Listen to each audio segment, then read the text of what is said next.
정미 씨는 상업고등학교를 졸업한 후 대기업의 사무직으로 취업했습니다. 서울 강남에 본사를 둔 회사였지만 그녀는 매일 아침 경기도 일산에서 강남까지 긴 출퇴근을 감내하며 묵묵히 성실하게 일했습니다. 남들보다 조금 더 일찍 철이 든 정미 씨는 고등학교 2학년인 동생을 두고 혼자 독립할 수 없어 여전히 아버지, 새어머니와 함께 살았습니다. 사실 그녀도 집을 나와 자유롭고 싶었지만 자신마저 떠나면 동생이 이 집에서 혼자 버틸 수 없을 거라는 생각에 끝까지 책임을 지기로 했습니다. 하루하루를 버티며 그녀는 꾸준히 돈을 모았고 언젠가 둘만의 공간에서 동생과 함께 살 날을 꿈꿨습니다. 그녀는 어릴 적부터 새어머니의 차가운 말과 아버지의 무관심을 견뎌야 했습니다. 그러나 정미 씨는 그 모든 것을 자신의 힘으로 이겨내며 강해졌다고 믿었습니다.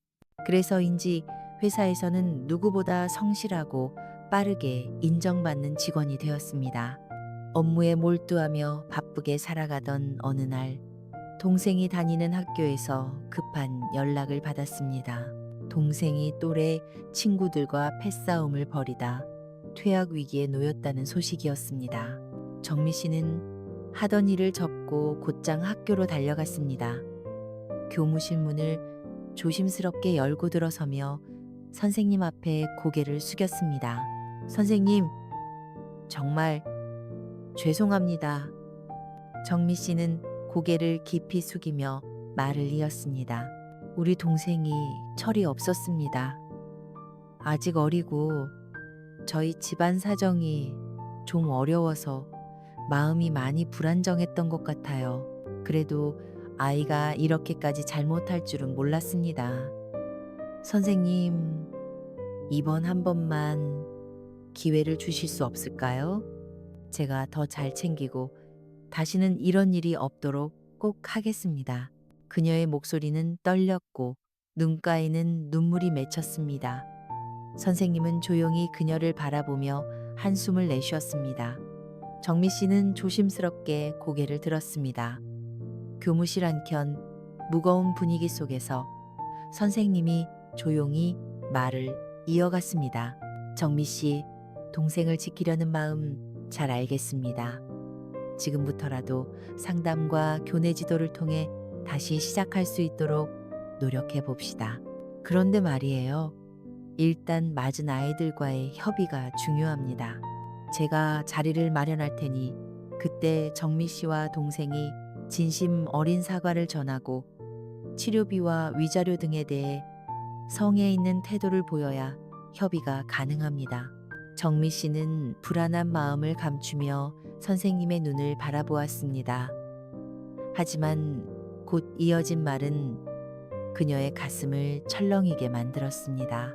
최소 1,000만 원은 필요할 것 같아요. 마련 가능하시겠습니까? 그 순간 정미 씨의 입에서 저절로 떨리는 목소리가 흘러나왔습니다. 네? 그렇게나 많이요. 선생님, 어떻게든 마련하겠습니다. 제발. 우리 동생 졸업만 할 수 있게 해주세요. 교무실을 나선 그녀는 눈앞이 캄캄했습니다. 취업한 지 얼마 되지 않아 모아둔 돈은 거의 없었습니다. 하루하루 빠듯하게 살아가며 동생 뒷바라지를 해온 그녀에게 1,000만 원은 현실감 없는 숫자처럼 느껴졌습니다. 하지만 포기할 수는 없었습니다. 동생이 학교를 마치지 못하면 평생 후회하게 될 거라는 걸 정미 씨는 누구보다 잘 알고 있었습니다. 그녀는 곧장 회사로 돌아와 격리부를 찾았습니다. 마음이 급했던 정미 씨는 격리부 과장님에게 조심스럽게 말을 꺼냈습니다. 과장님, 혹시 사내 대출 가능한지 여쭤보려고요. 사정이 조금 급해서요. 과장님은 놀란 눈으로 그녀를 바라보다 잠시 후 진지한 얼굴로 말했다고 합니다. 정미 씨, 무슨 일 있어요? 그제야 정미 씨는 떨리는 목소리로 사정을 털어놓았습니다. 가족 이야기, 동생의 퇴학 위기, 그리고 필요한 합의금까지 모든 것을 다 말한 뒤 그녀는 고개를 숙였습니다. 과장님은 잠시 말을 아꼈다가 천천히 고개를 끄덕이며 말했습니다. 사내 직원 긴급 대출 한도가 딱 1,000만 원까지예요. 절차가 조금 걸릴 수 있지만 내가 최대한 서둘러서 진행해 볼게요. 너무 걱정 마요. 그렇게 그녀는 격리부 김 과장의 도움을 받아 가까스로 돈을 마련했고 교사가 주선한 자리에서 동생과 함께 피해 학생 가족들을 만났습니다. 떨리는 손으로 고개 숙여 사과하며 봉투를 건넨 그날 눈물을 흘리며 무릎을 꿇었습니다. 눈물로 호소하는 정미 씨를 본 동생도 함께 울며 무릎을 꿇었습니다. 그날 이후 그녀는 더욱 단단해졌습니다. 동생도 정신을 차리고 다시는 사고치지 않고 열심히 살겠다고 다짐했습니다. 마침내 동생은 퇴학 대신 특별 지도와 반성문 제출로 학교를 계속 다닐 수 있게 되었고 졸업장도 받을 수 있었습니다. 정미 씨는 그때를 이렇게 회상합니다. 동생이 무사히 졸업하고 군대에 입대한 뒤에야 비로소 정미 씨는 숨을 돌릴 수 있었습니다. 그리고 그제야 자신만을 위한 미래를 조금씩 계획하기 시작했습니다. 매달 빠짐없이 저축하고 용돈도 줄였습니다. 그렇게 조금씩, 아주 조금씩 정미 씨는 자신만의 삶을 다시 쌓아가기 시작했습니다. 동생은 군대가 체질에 맞다며 제대하지 않고 군 하사관으로 군의 말뚝을 박았습니다. 오히려 그 일은 정미 씨에게 동생에 대한 걱정을 오히려 한시름 놓는 계기가 되었습니다. 그녀의 저금 통장은 어쩌면 눈물로 채워졌을지도 모릅니다. 하지만 거기엔 포기하지 않았던 마음, 사랑으로 지켜낸 동생, 그리고 스스로를 지켜낸 단단한 의지가 고스란히 담겨 있었습니다. 사건의 시작은 이제 그때부터였을 것입니다. 격리부 김 과장님은 아무 말 없이 대출 서류를 챙겨주며 정미 씨를 도왔고 정미 씨는 그 따뜻한 배려에 깊은 감동을 받았습니다. 이 일을 계기로 둘은 가끔 퇴근 후 술자리에서 살아가는 이야기를 나누기 시작했습니다. 동생이 이제는 정신 차리고 다시는 사고 안 치기로 약속한 이후로 안정을 찾아가는 정미 씨를 격려하고 따뜻하게 웃어주는 김 과장님에게 어느새 의지하고 있었던 정미 씨였습니다. 그녀는 외로움 속에서 자신을 이해해주는 사람을 만난 듯한 위안을 느꼈고 그의 다정한 말과 위로에 마음의 문을 열게 되었습니다. 그러나 이 관계는 그녀를 점점 위태롭게 만들었습니다. 왜냐하면 김 과장님은 유부남이었거든요. 마음속에서는 잘못된 관계임을 알고 있었지만 그가 주는 안락함과 따뜻한 위안과 안정감은 쉽게 끊어낼 수 없었습니다. 가끔 퇴근 후 저녁을 먹거나 술 한 잔을 기울이며 마음을 조금 나누는 정도는 괜찮을 것이라고 자신을 합리화했습니다. 이때 같은 회사의 동료 민호 씨가 조용히 정미 씨를 불러 세웠습니다. 민호 씨는 입사 때부터 쭉 정미 씨를 지켜봐온 같은 부서의 입사 동기였습니다. 대졸 신입사원이었던 민호 씨는 고졸로 입사한 정미 씨에게 처음부터 따뜻하게 대해주었고 동기사랑 나라사랑이라며 농담처럼 말하곤 했습니다. 다른 남자 직원들이 단순한 사무 보조 업무나 커피 심부름을 이유로 정미 씨를 은근히 무시할 때도 민호 씨만큼은 그런 분위기에 휩쓸리지 않고 늘 정미 씨를 존중하는 태도를 보였습니다. 그런 민호 씨는 어느 순간부터 정미 씨와 김 과장이 회사 밖에서 함께 있는 모습을 자주 보게 되었고 점점 걱정스러운 눈빛으로 그녀를 바라보게 되었습니다. 하루는 민호 씨가 퇴근 무렵 정미 씨에게 조심스럽게 말을 건넸습니다. 정미 씨, 오늘 퇴근하고 잠깐 시간 괜찮아요. 드릴 말씀이 좀 있어서요. 그날 저녁 두 사람은 회사 근처 조용한 식당에서 식사를 하고 근처 카페로 자리를 옮겼습니다.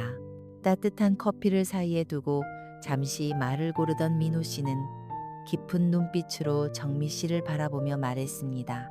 정미 씨, 이 말 꺼내기까지 많이 고민했어요.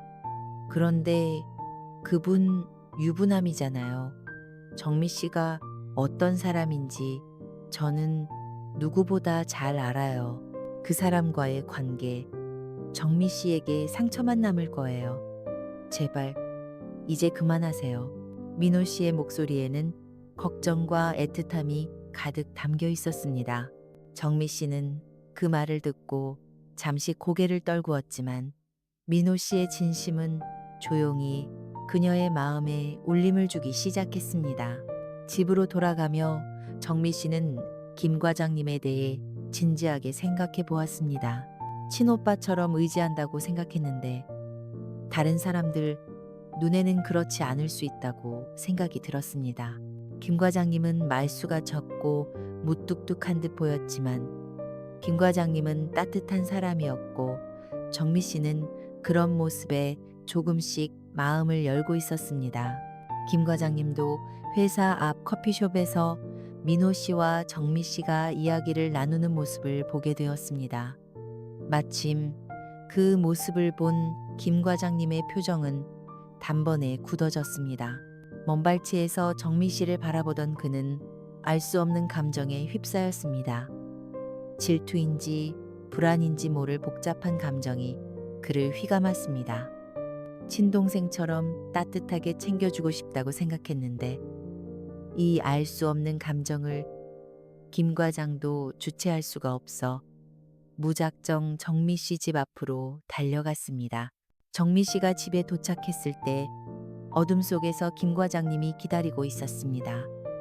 그녀가 놀란 얼굴로 다가서자 그는 조용히 말을 꺼냈습니다. 정미 씨, 나 그냥은 못 참겠더라고요. 오늘 그 남자랑 있는 거 보니까 마음이 너무 복잡해졌어요. 나 정미 씨 좋아합니다. 이 마음 감출 수가 없네요. 정미 씨, 나 솔직히 요즘 많이 흔들려요. 당신이랑 있을 때 참 편하고 좋아요. 그냥 단순한 회사 상사로 지내긴 이제 좀 어렵네요. 정미 씨는 놀랐습니다. 분명 그가 유부남이라는 사실도 이 관계가 옳지 않다는 것도 알고 있었습니다. 하지만 마음 한켠에서는 그를 기다리고 있었던 자신을 부정할 수 없었습니다. 그동안 살아오며 한 번도 기대 본 적 없는 어른의 품, 아무 조건 없이 자신 이야기를 들어주고 감싸주던 사람. 정미 씨는 김 과장에게 점점 더 의지하고 있었던 것입니다. 그날 이후 두 사람은 조심스럽게 더 자주 만나게 되었고 깊은 관계가 되었습니다. 정미 씨는 어느 순간 그를 향한 감정이 단순한 고마움을 넘어선 감정임을 깨닫게 되었습니다. 이러면 안 되지 하는 마음과 그래도 잠깐은 행복하고 싶다는 욕망 사이에서 정미 씨는 갈등했지만 결국 거절하지 못한 채 김 과장님의 손을 잡고 말았습니다. 그 선택이 어떤 결과를 낳을지 아직 알 수는 없었지만 그 순간에 정미 씨는 단 한 번이라도 누군가에게 온전히 기대고 싶은 마음이 더 컸습니다. 민호 씨는 그녀의 고단한 삶을 알기에 더 망가지지 않기를 바랐습니다. 처음엔 민호 씨의 말이 불편했지만 시간이 흐를수록 그의 진심이 느껴졌고 정미 씨는 혼란스러운 마음속에서도 민호 씨의 따뜻함에 조금씩 기대게 되었습니다. 민호 씨는 늘 정미 씨가 걱정됐습니다. 유부남인 김 과장과 가까워지는 모습이 불안했고 자신이 조금 더 일찍 강하게 말렸다면 달라졌을지도 모른다는 생각에 스스로를 자책했습니다. 하지만 정작 민호 씨의 계속된 걱정과 간섭이 오히려 정미 씨를 더 깊은 수렁으로 밀어넣고 있다는 사실은 알지 못했습니다. 정미 씨는 혼란스러운 마음속에서도 김 과장이 주는 어른스러운 위로에 점점 더 기대게 되었고 민호 씨는 그런 그녀를 멀리서 바라볼 수밖에 없었습니다. 미안함과 안타까움 그리고 질투와 뒤섞인 감정은 민호 씨의 마음을 점점 더 무겁게 만들었고 결국 그 감정은 단순한 걱정을 넘어선 깊은 애정으로 변해가고 있었습니다.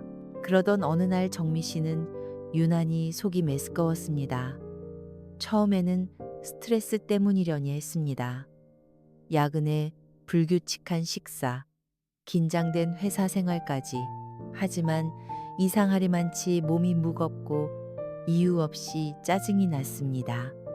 며칠째 계속되는 몸의 신호에 결국 병원을 찾았고 의사의 말은 너무도 간단했습니다. 임신 6주입니다. 의사의 말이 끝나고 정미 씨는 아무 말도 할 수 없었습니다.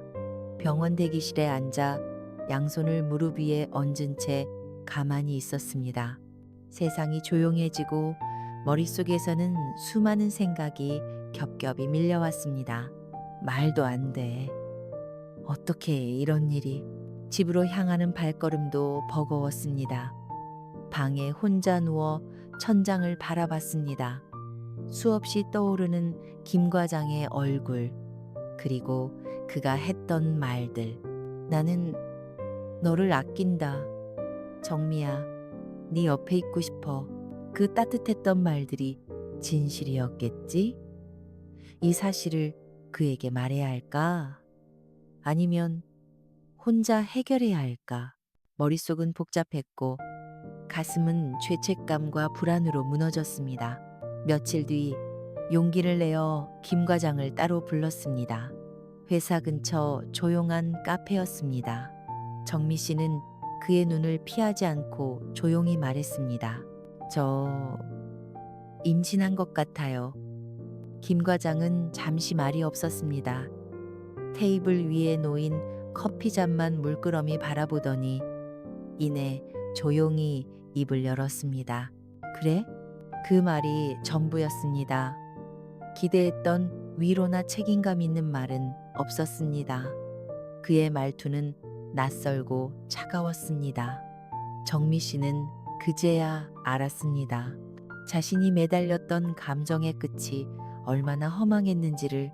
정미야, 이건 너도 신중했어야 했던 일이야. 나도 지금 상황이 복잡해. 당장은 도와줄 수 없어. 병원 가서 지우자. 그의 말은 끝나자마자 그녀의 세상도 같이 무너져 내렸습니다. 카페를 나서는 정미 씨의 걸음은 떨렸고 눈물은 참을 수 없었습니다. 거리를 걸으며 수없이 되뇌었습니다. 어쩌다 내가 이런 상황까지. 다음 날 퇴근 무렵 민호 씨가 정미 씨를 불렀다. 평소보다 더 조심스러운 얼굴이었다. 정미 씨, 요즘 무슨 일 있어요? 얼굴이 너무 안 좋아서 걱정돼요. 그 말에 정미 씨는 고개를 숙였고 잠시 침묵이 흘렀다. 민호 씨는 그녀의 손에 따뜻한 캔커피 하나를 쥐어주며 조용히 말했습니다. 오늘 저녁 시간 괜찮으면 그냥 밥이나 먹어요. 아무 말 안 해도 돼요. 정미 씨는 처음으로 고개를 끄덕였다. 그렇게 두 사람은 회사 근처 조용한 한식집으로 향했고 말없이 식사를 했습니다. 식사 후 카페에서 따뜻한 커피를 마시며 정미 씨는 조용히 입을 열었습니다. 나 임신했어요. 민호 씨는 놀란 표정을 감추지 못했습니다. 하지만 정미 씨가 고개를 숙이는 순간 그는 조심스럽게 말했습니다. 정미 씨, 힘든 이야기 꺼내줘서 고마워요. 그 사람 김 과장님이죠? 정미 씨는 아무 말도 하지 않았다.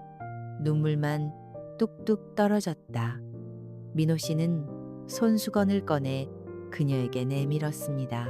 그 손길은 어떤 말보다 따뜻했습니다. 정미 씨가 얼마나 힘들었을지 나 다 몰라요. 하지만 혼자 견디지 않았으면 해요. 나는 언제나 여기 있을 거예요. 김 과장님은 뭐라고 합니까?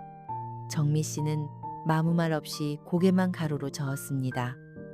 민호 씨는 정미 씨 옆자리로 옮겨 조용히 어깨를 감싸 안으며 정미 씨의 어깨를 다독였습니다. 그리고 정미 씨도 어깨에 기대어 한참을 흐느껴 울었습니다. 얼마나 지났을까요? 정미 씨가 눈물을 그치고 기대었던 고개를 천천히 들었습니다. 그때 민호 씨가 정미 씨의 어깨를 두 팔로 밀어 자신의 얼굴을 마주하게 하고는 조용히 말했습니다. 정미 씨, 제가 정미 씨와 아이를 책임지고 싶어요. 저와 결혼해 주세요. 혼자 두고 볼 수 없어요. 그 말에 정미 씨는 고개를 떨군 채 한참을 말이 없었습니다. 눈가에 눈물이 고였고 입술을 꼭 깨물며 조용히 말했습니다. 민호 씨, 고마워요.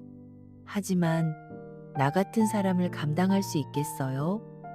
김 과장남과의 일, 임신까지 나 부끄럽고 한심해요. 민호 씨는 단호히 말했습니다. 그럼 아이를 지울 건가요? 정미 씨는 깜짝 놀라 고개를 저었습니다. 아니요. 아무리 힘들어도 그건 못해요. 우리 엄마가 나를 끝까지 지켰듯이 나도 이 아이를 지키고 싶어요. 민호 씨는 조용히 그녀의 손을 잡았습니다.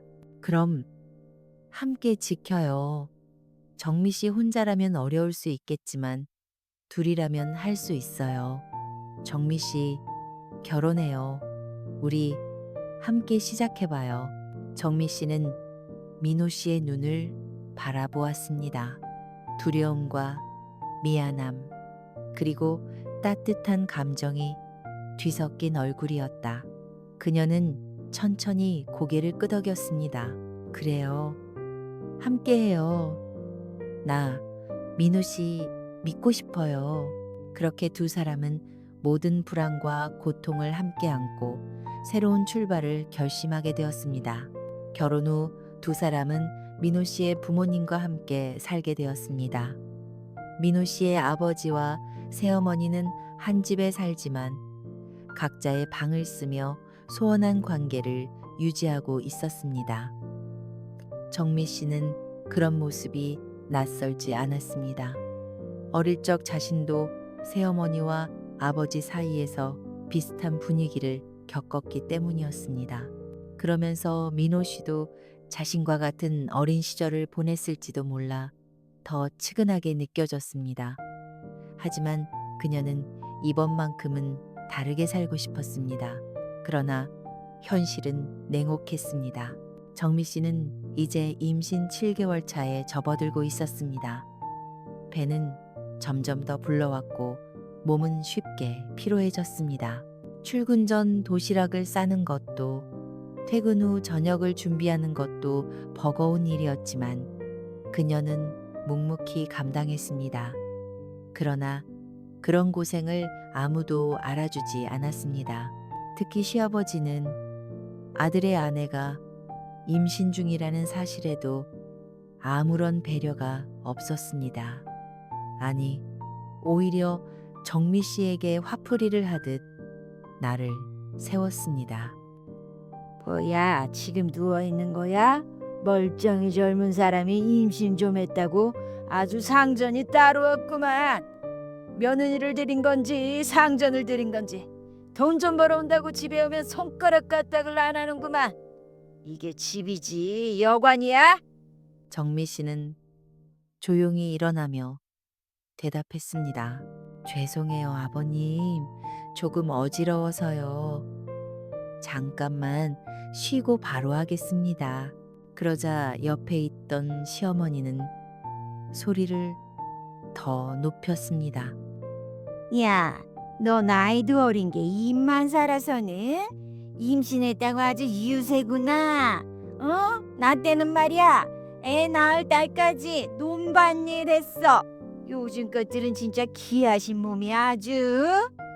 그 말에 정미 씨는 울컥했지만 참았습니다. 숨을 크게 들이쉬며 억눌렀습니다. 배 안의 아이에게만은 이런 스트레스를 느끼게 하고 싶지 않았습니다. 정미 씨는 출산을 앞두고 몸도 마음도 지쳐가고 있었습니다. 일은 계속 다니고 있었고 퇴근 후엔 어김없이 부엌에 서야 했습니다. 시댁 살림까지 모두 그녀의 몫이었습니다. 그런데도 시어머니의 말은 늘 똑같았습니다. 예, 다음 달 생활비는 왜 그대로야? 물가가 올랐는데도 나 몰라라 할 참이냐? 반찬값, 가스값, 전기세 다 나가는 거 알지? 민호 월급 가지고는 모자란다. 너도 좀 더 내놓거라. 내가 이 집 살림 도맡아 하고 너애 낳으면 내가 다 돌봐야 하는데 지금 돈으론 어림없어. 내가 진짜 숨이 막힌다니까. 정미 씨는 얼굴이 하얘졌습니다. 어머니, 이번 달엔 병원비가 좀 많이 나와서요. 정기검진이랑 다음 달에는 보너스 나오니 이번 달만 봐주세요. 병원비? 웃기고 있네. 집이 속에 들은 애 하나 검진받겠다고 우리한테 피해를 주겠다는 거야? 아직 낳지도 않았는데 벌써부터 이러면 낳고 나서는 어쩔 거야? 이따위로 살 거면 그냥 친정 가서 키워달라고 해라. 여기서 생색낼 생각 마. 그 말을 들은 순간 정미 씨는 아무 말도 하지 못했습니다. 그저 묵묵히 고개를 숙일 뿐이었죠. 그날 저녁, 힘겹게 만든 된장찌개와 반찬들을 식탁에 올리자 시아버지가 수저를 탁 내려놓으며 험하게 내뱉었습니다. 야, 네가 만든 찌개는 꼭 개죽 같다. 이런 걸 사람한테 먹이냐? 에이, 못 먹겠네. 요리도 못하는 애를 어떻게 데리고 살아? 우리 아들이 아주 손해야 손해. 정미 씨는 조용히 말했다. 죄송합니다, 아버님. 다음엔 더 신경 쓸게요. 그러자 시아버지는 소리쳤습니다. 이 개죽 같은 국에 니년이나 실컷 밥 말아 먹어라. 멀쩡한 집안에 너 같은 게 들어와서 집안 꼴이 이게 뭐냐? 요즘 며느리들은 개념이 없어 개념이. 그의 욕설은 날이 갈수록 거칠어졌고 정미 씨는 매일 저녁 눈물을 참으며 식사를 준비해야 했습니다. 시어머니는 그런 시아버지를 말리기는커녕 오히려 편들듯 중얼거렸습니다. 그래도 네가 참아야지. 안 그러면 내가 참아야 하잖니. 이런 집에서 아이를 키워야 하는 걸까? 이 아이에게 이게 가족이 될 수 있을까? 정미 씨는 매일 같은 질문을 마음속에 삼키며 또 하루를 버텨야 했습니다. 묵묵히 바라만 보던 민호 씨가 가만히 있을 수 없어 새벽 일찍 일어나 뭐라도 도와주려 부엌 쪽을 기웃거렸습니다. 설거지를 하려다, 쓰레기를 버리려다, 시어머니의 날선 눈초리를 여러 번 마주쳤습니다. 아휴, 민호야, 네 마누라가 할 걸 왜 네가 해? 네가 여편네냐? 그냥 좀 도와주려고요. 정미도 힘들잖아요. 그러자 시아버지가 술잔을 탁 내려치며 한마디 더 얹습니다. 거보, 이제는 집구석에서 남자가 주방일이냐? 에라이 쪽팔려서 못 보겠다. 에이씨. 그날 밤 정미 씨는 민호 씨의 팔을 붙잡고 간곡히 말했습니다. 민호 씨, 제발 하지 마요. 그냥 가만히 있어줘요. 왜? 나라도 나서야지. 당신 혼자 다 하잖아. 그러니까요. 민호 씨가 나서면 나만 더 욕먹어요. 내가 민호 씨 등골 빼먹는 여자처럼 보여요. 아버님은 오늘도 내 앞에서 그녀는 네 돈만 축낸다라고 하셨어요. 민호 씨는 말없이 입술을 깨물었습니다. 그날 저녁 자기 전 민호 씨가 정미 씨에게 말합니다. 도와주고 싶은데 왜 이렇게 내가 무력한 건지 모르겠어. 그 마음 알아요. 그런데 지금은 제발 더 버텨야 해요. 나만 더 미움받게 돼요. 정미 씨의 눈빛에는 체념과 애원이 동시에 담겨 있었습니다. 그렇게 또 하루 민호 씨는 손을 거두고 말았습니다. 도와주려는 마음이 오히려 아내를 더 곤란하게 만든다는 사실이 그를 더욱 무겁게 짓눌렀습니다. 착하기만 민호 씨는 그저 묵묵히 바라보기만 했습니다. 민호 씨가 정미 씨를 조금 도와주려 하면 시어머니도 시아버지도 눈을 불을 켜고 정미 씨만 잡았습니다. 그러니 민호 씨는 더 도와주지 못했습니다. 정미 씨는 아이를 낳고 겨우 한 달을 쉬었습니다. 긴 육아휴직은 꿈도 꿀 수 없었습니다. 회사에서도 인사팀에서 계속 연락이 왔고 민호 씨의 수입만으로는 생활비, 병원비까지 감당이 어려웠기 때문입니다. 아침마다 아이를 누이고 나올 때면 눈물이 핑 돌았습니다.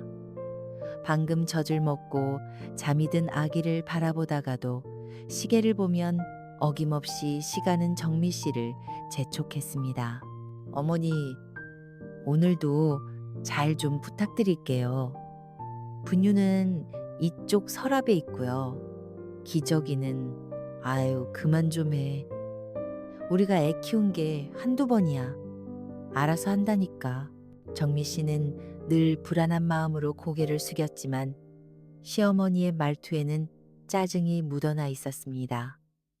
문을 나서는 정미 씨의 마음은 늘 무거웠습니다.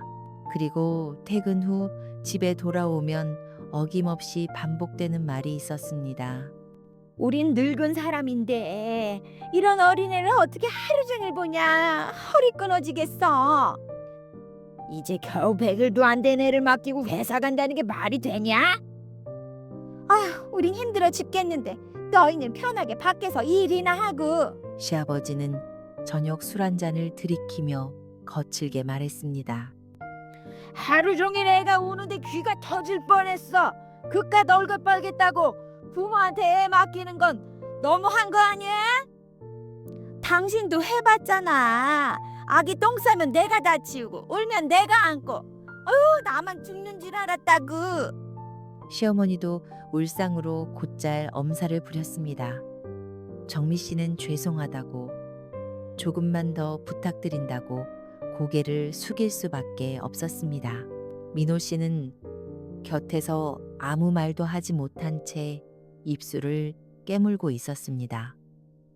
그날도 그렇게 고된 하루가 마무리되었습니다. 그러나 정말 참을 수 없었던 건 저녁이 되면 언제나 그랬듯 시부모님의 술상이 차려졌습니다.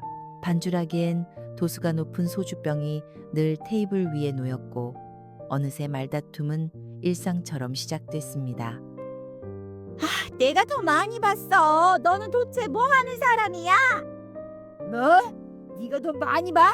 손가락 하나 까딱 안 하면서 생색은 혼자 다 내고 있네. 이 미친 여자야. 뭐라고? 지금 미친 여자라고 했어? 그 옆에는 한쪽 구석에 눕혀진 아기가 자지러지게 울고 있었습니다.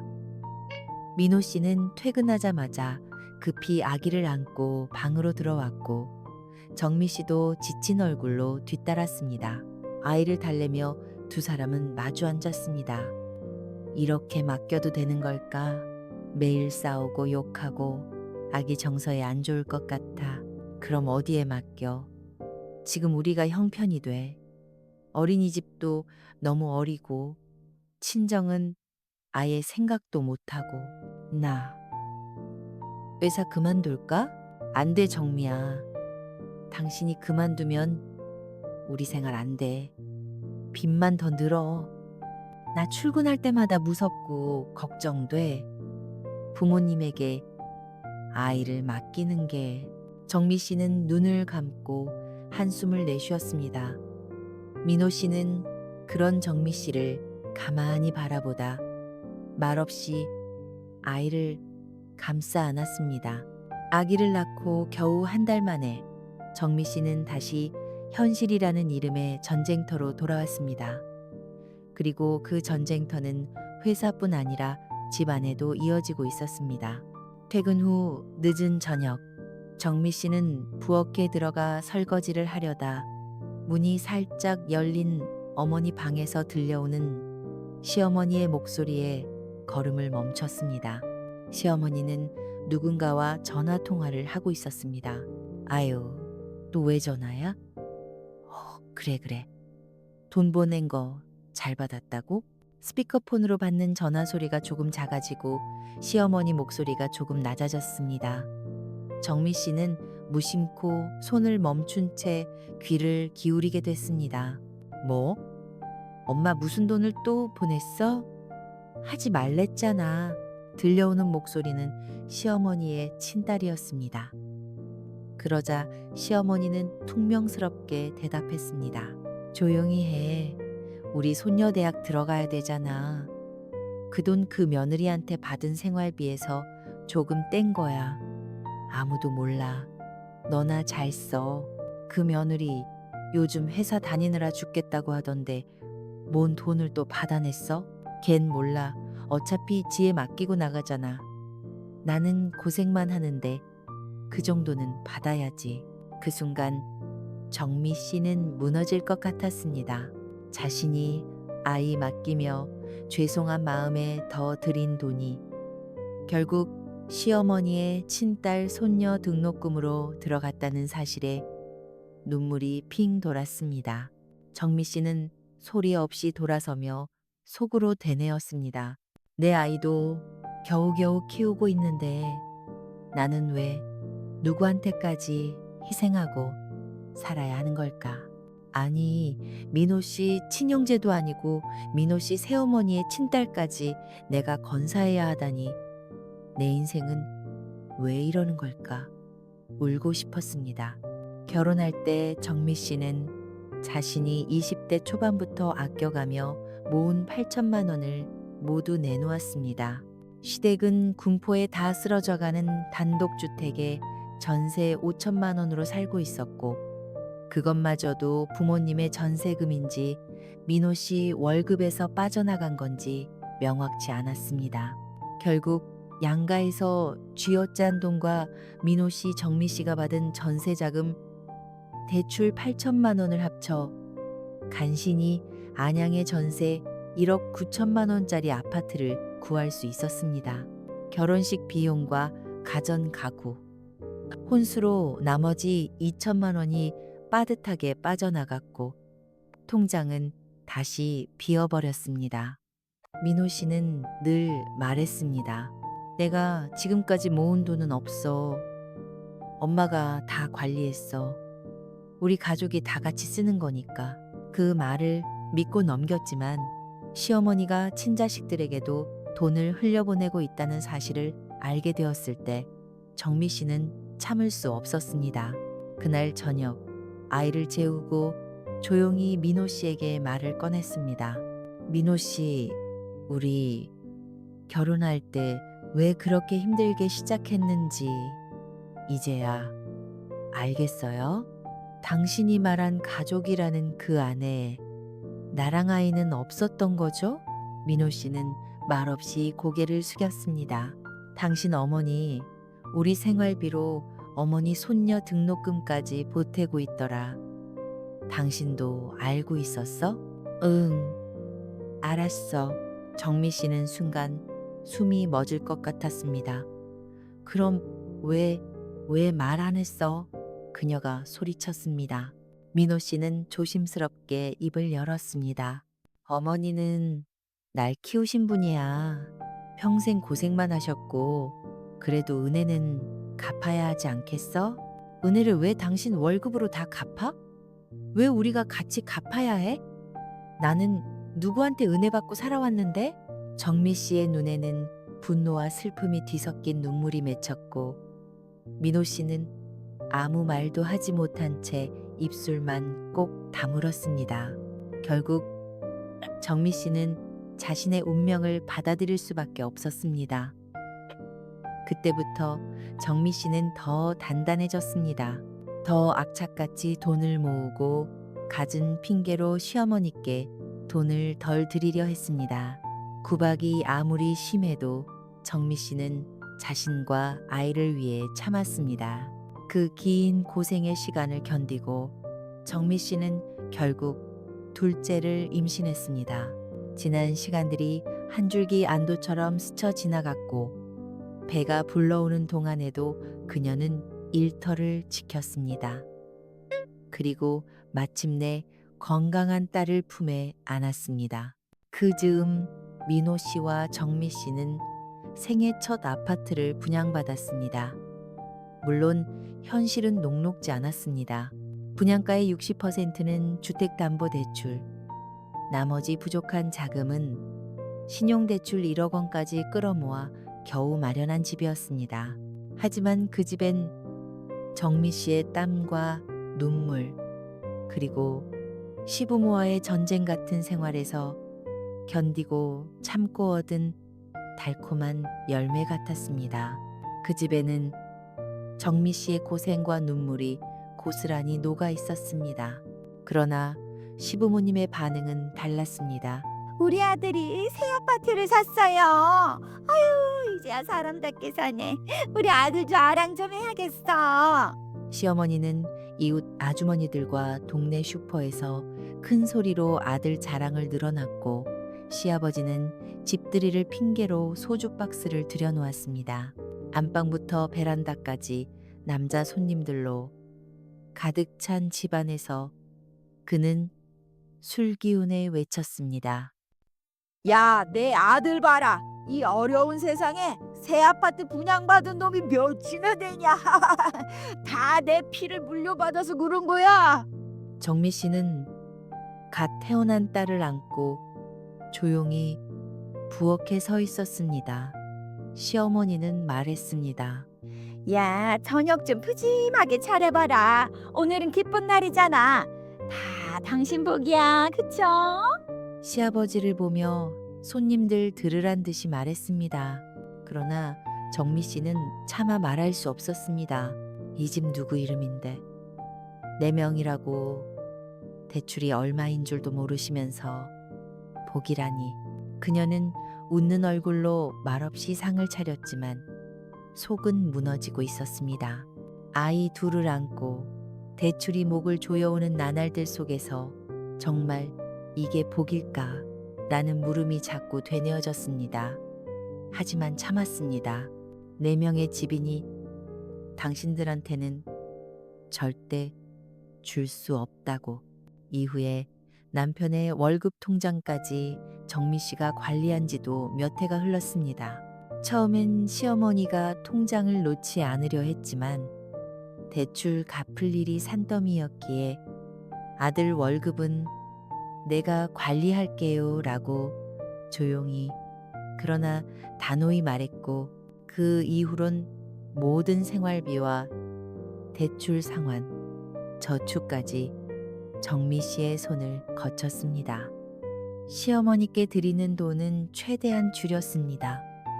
눈치도 보였지만 이제는 아이 둘을 먹이고 입히며 집도 지켜야 했기에 눈 감을 여유가 없었습니다. 그렇게 버티며 달려온 시간 속에서 둘째가 어느덧 초등학생이 되었습니다. 정미 씨는 아이의 책가방을 챙기며 잠시 지난 시간을 돌아봤습니다. 신용대출은 작년에 모두 갚았고 주택담보대출도 매달 꼬박꼬박 갚아가며 이제 원금도 눈에 띄게 줄어들고 있었습니다. 은행 잔고에 찍힌 저축액을 볼 때면 어쩐지 마음이 조금은 단단해지는 기분이었습니다. 이젠 나도 우리도 더 이상 끌려다니지 않아도 되잖아. 그날 저녁 정미 씨는 조용히 거실에 앉아 계시는 시어머니에게 말을 꺼냈습니다. 어머니, 그동안 함께 아이들 키워주셔서 감사해요. 이젠 저희가 조금 여유가 생겼어요. 예전에 살던 동네 근처로 전세 구해드릴게요. 앞으로는 저희가 따로 살면 좋겠어요. 시어머니는 처음엔 말을 잇지 못했습니다. 그러나 정미 씨의 표정이 예전과는 달랐습니다. 더 이상 머뭇거리지 않았고 눈치도 보지 않았습니다. 흔들림 없는 눈동자로 어머니를 바라보고 있었습니다. 우리 아이들도 커가고 저희 부부도 이제 독립적으로 살아야 할 때인 것 같아요. 어머니도 이제 편히 지내셔야죠. 하지만 정미 씨의 단호한 말이 끝나기가 무섭게 거실은 아수라장이 되었습니다. 시어머니는 자리에서 벌떡 일어나 소리를 질렀습니다. 뭐? 우리를 쫓아가겠다고? 네가 지금 이 집에서 누구누구 살고 있는데 너 같은 년이 감히? 목소리는 금세 비명으로 바뀌었고 시어머니는 다짜고짜 정미 씨에게 달려들며 머리끄덩이를 움켜잡았습니다. 머리가 뒤로 젖혀지고 눈앞이 순간 하얘졌습니다.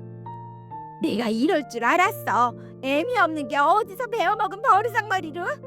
그 광경을 보고도 멍하니 있던 시아버지는 이내 벽에 세워둔 장우산을 들더니 분노에 가득 찬 얼굴로 달려들었습니다. 야 이 미친년, 감히 우리를 내쫓아 죽여버릴라.